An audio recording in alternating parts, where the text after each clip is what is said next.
Welcome to Grow, Crush, Sell.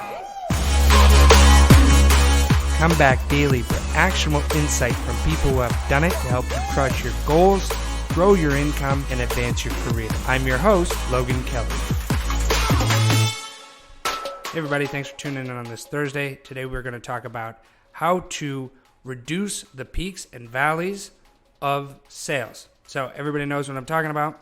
If you don't, you haven't been in sales long enough, you have a great month or quarter, and then the next one following that, you wonder why you're doing the job. So I have thought about this a lot. I've gone through it myself. I've trained people through it, and I try to build organizations now that don't have it. The problem is, or the reason that this occurs, is there's a person or a bunch of people who are focused on outcomes. What I mean by that are the peaks and the valleys are measured by sales, but if you gave me the activity reports, if you gave me the sort of breakdown of the process, I could forecast that, 2, 3, 4 months away, the peak or the valley. So as salespeople, this isn't meant to be like, something that you're in your sales manager meeting, and he's beating you up. This is meant to be, how do we take control of this to really, sort of own our process and our income and our outcomes. So what you need to look at are, what are your metrics? What is your process, right? So something that we hear a lot of is, it takes, 100 calls, 100 cold calls to get this, or it takes 50 cold calls to get that, or, you got to send out this amount of emails or whatever.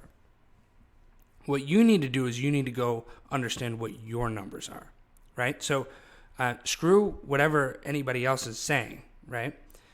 Really focus in on, what are the metrics I need to hit? How many touches do I need to make with each of the prospects that I have sold? How many do I need to make with each of the prospects that I have set an appointment with? How many people do I need to speak with on the showroom if you're in inside sales?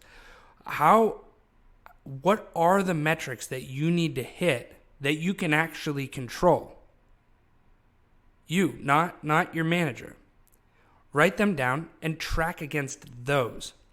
If you track against your numbers, two things will happen. You will be able to see your improvement, or, God forbid, you go backwards, which happens, right? It's not the end of the world. You can always come back. So, what are things looking like from a process perspective? Own those numbers, track against those numbers, and then the outcome will shake out. Now, it's like, well, what if I have a bad week? Well, the thing about it is, if you have a bad week, look at the numbers and they will tell you why. Maybe it was, I made, the same amount of phone calls I always make, but, the outcomes weren't quite where I needed them to be. Well, two things are happening there. Either you need to get better on the phone, right? You had an off week, or you need to continue doing what you're doing, and the next week everything will, or over the next couple of weeks everything will shake out.